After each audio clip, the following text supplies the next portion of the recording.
let's talk about the clock ticking down to the government shutdown, and then we're going to move on to the Pete Hegseth and all this other shit that's going on. Just hours until the midnight deadline, Congress barreling toward a government shutdown. Congressional leaders leaving the White House without a deal. It was a frank and direct discussion with the President of the United States and Republican leaders, but significant and meaningful differences remain. Democrats refusing to back down, saying they will not vote to fund the government unless Republicans reverse cuts to Medicaid and keep healthcare premiums from rising for some 20. I mean, this is like the bare minimum, man. This is bare minimum. It's good. It's good that they're actually fighting this fight. But again, this battle will be won or lost depending on how you communicate your discontent. Okay? And I am fearful that these guys are ill-equipped. It would be a tough battle regardless. You could be the most charismatic guy. You could be the Pete Buttigieg, right? Pete Buttigieg could be the leader of the Democratic Party right now, and he's a skillful communicator, regardless of how much I don't like his worldview. He is obviously a skilled communicator, right? Or Gavin Newsom as well. Having said that, it would be even a tough battle for those guys too. Why would it be a tough battle? Because the opposition, the administration, doesn't play by normal rules. They just fucking lie. They'll be like, oh, immigrants. You want to give $17 quintillion to migrants and transgender them. That's why you want to push for this fucking shutdown. How dare you? And then everybody goes, oh, I believe that. They said the key words. Okay? They said the key words. And not only are these guys ill-equipped because they're void of charisma, not only are these guys ill-equipped because they're fearful, but they're ill-equipped in general because it's very hard to combat against a faucet of misinformation that the Republicans present, especially when you don't have an underlying base of established reality that you carefully constructed after years and years of counter messaging.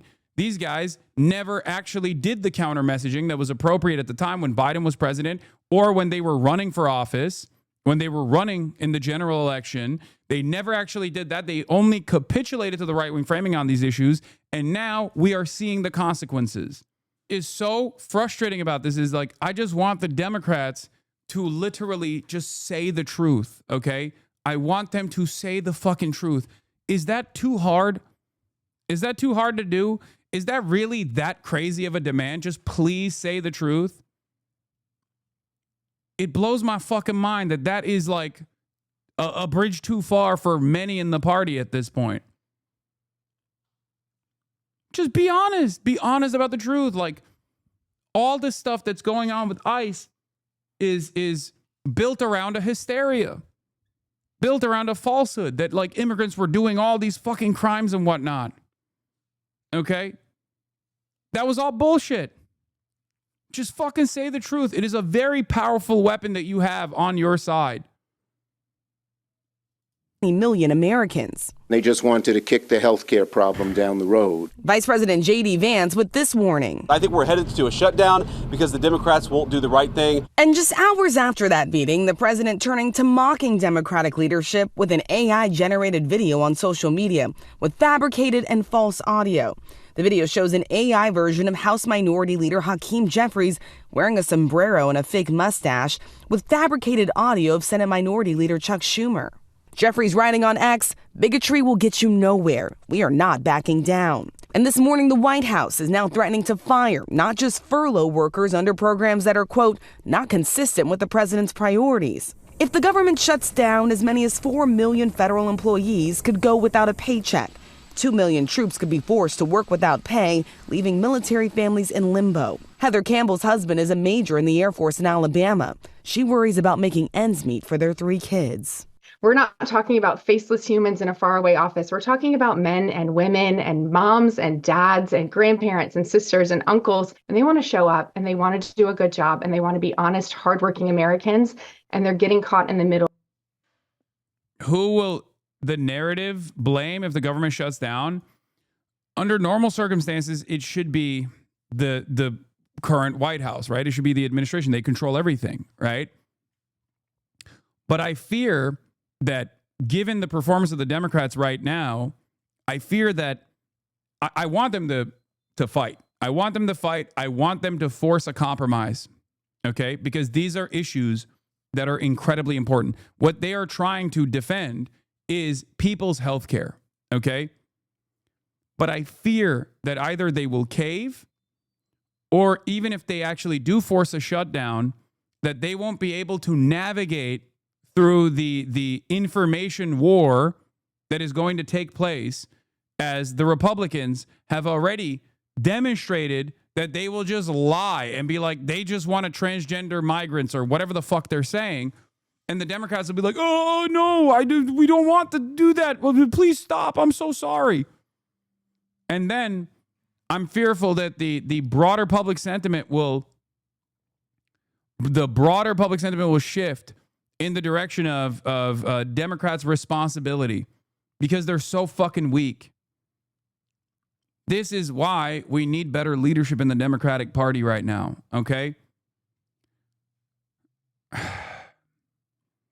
Updated to include newly released New York Times, Siena, and Marist polls. Trump and congressional Republicans still starting off shouldering more of the blame by a 14-point margin, though notably, there is a large pox on both of their houses contingent as well, okay? Government shutdown blame, September 2025 publicly released polls show that there is around a 14-point margin on average, okay, that put the responsibility squarely on the shoulders of the Trump and Republicans in Congress. So this spells that people will correctly blame the party in charge for a government shutdown. But that can change. That can change if the Democrats don't message around this. Okay? Because this is a narrative battle that will take place. A battle of narratives that will take place. And the Republicans are very quick to just seize, because they're fearful of a shutdown themselves. The Republicans are trying to, on the one hand, claim that the Democrats are doing this for, funding illegals, right? And then on the other hand, they're even saying that they'll take advantage of the shutdown and fire more federal workers, like permanently. No, the fuck they won't, for the record. That is the reason why they're also begging all the fucking regulatory agency members that they fired with the Doge cuts to come back to work right now. So just remember, this is a moment for bravery, okay? This is a moment to exhibit there's a shred of fucking courage in the face of this fascist administration doing a whole bunch of fuck shit. Of this political rhetoric. Republicans say that Democrats should support funding the government without any strings attached. So today in the Senate, they are going to force a vote on a bill that does not include any of the Democratic demands, but they still need the support of at least 7 Senate Democrats in order to get that bill passed. The bottom line here, Robin, someone has to compromise to avert this shutdown, and neither side is backing down. It does appear that way, Rachel. All right, thanks to you. If the government shuts down, talk about being injured. At midnight, the impact may be felt at airports all around the country. More than 58,000 TSA employees and 13,000 air traffic controllers would be working without pay. Nobody likes that. Hopefully, I'm going to get the fuck out of here before this happens. Oh, my Lord. Because of the shutdown, we can do things medically and other ways, including benefits. We can cut large numbers of people. We don't want to do that, but we don't want fraud, waste, and abuse. And, we're cutting that. What this government I need people to understand that this is false framing, okay? Whenever you hear a Republican, or even Democrats do this too, obviously, when they have an initiative, when they want to do something, they present it with false framing. They can't just be like, we want to cut Medicaid so that we give massive tax cuts to the super wealthy, even though that is obviously the point, right? That's the point. That's what they're doing. That's the reason why they're doing this. But obviously, they're not going to present it as that. So just remember when like Donald Trump or the Republicans in general present why they are so forceful on this Medicaid cut, they have to present it as like tackling waste, fraud, and abuse. I famously said something about tackling waste, fraud, and abuse. And the Republican Party's general lack of interest in tackling waste, fraud, and abuse when I talked about the famous Florida Republican. Not going to say it again, but Rick Scott would be criminally prosecuted if these guys actually cared about waste, fraud, and abuse. If the Republicans truly cared about it, the Republican politicians would actually look to their own ranks on people that have participated in record-breaking waste, fraud, and abuse on the side of Medicare and Medicaid. So,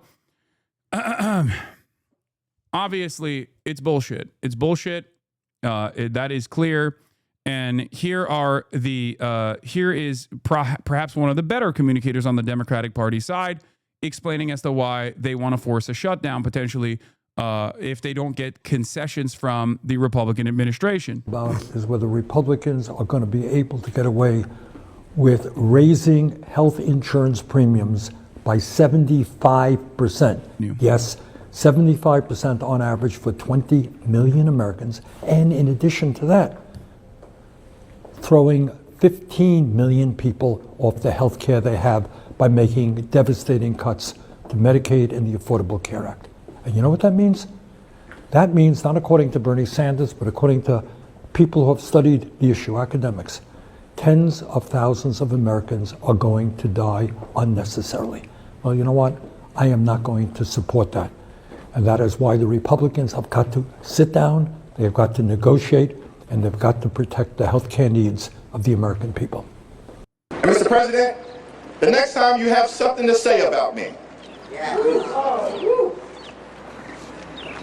don't cop out through a racist and fake AI video.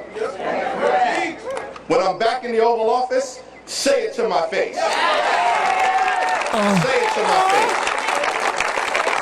face. Sexual panther. Right now, Nancy Pelosi slams Republicans over Trump's role in looming shutdown. I'm glad that we dusted off. We dusted off the Speaker Emerita. Okay. The Grand Wizard of the Democrat KKK rat party, Nancy motherfucking Pelosi. Okay. We dusted her off and we brought her back. Seemingly, since Hakeem Jeffries is not doing the job. She uses bad words here. Let's take a look. It's really important for the American people to recognize that every shutdown we have had has been a Republican shutdown, including this one. This one even more so because they have the White House, the Senate, and the House of Representatives. It's important to note that they do not believe in governance, so a shutdown of government is a... I'm not even kidding when I say this. She's literally better at 875 years old than Hakeem Jeffries is. Like, I can't believe I'm saying this, but she is a better communicator than Hakeem Jeffries is. And remember, Hakeem Jeffries was groomed for this position by Nancy fucking Pelosi. Okay? It is crazy. I know it's a pretty low bar, but that's how low the bar is. That's how low the standard is. I can't believe I'm saying it, but it's true. Victory for them. They love that. Government is shut down. And when they've shut it down in the past, and when we've come back in, many of their leaders have not voted to come back in. So here we are at a place where we should be quite happy about meeting the needs of the American people. Some of the pillars of economic and health security, Medicare, Medicaid, the Affordable Care Act. They don't care about that. They never voted for any of that. They never voted for any of that. Medicaid should wither on the vine, they said. Medicaid, put it in a box, tie it in a ribbon, throw it in the deep blue sea. Do you have confidence that this is actually a real negotiation that is going to happen at the White House later today? Oh, I have no idea. Well, going into it, let's review what the president has said. What we're talking about is meeting the health care needs of the American people, little babies, moms with breast cancer, dads with a stroke, and all of that. The president has said, I hear what they're saying. It's all unserious and ridiculous. In fact, I've listened to their shit, and I tell them to go themselves.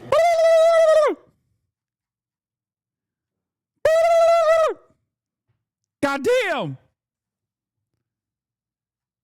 Can she say that? Pop off, Queen. Pop off, Queen. So that's I can't believe I use that word. My kids will be shocked. My grandchildren will be further shocked. I'm just quoting the President of the United States. And so I think the leverage springs not from any shared values with him, if that's what he thinks healthcare is about, and yourself, but that it is something that they're hearing from. Wait, what the fuck? Okay, what? Okay, that is okay. I'm sorry. What the fuck is happening? Someone needs to wash their mouth with soap. Okay? That's crazy. What? And so I think the leverage springs not from any shared values with him, if that's what he thinks healthcare is about, and yourself, but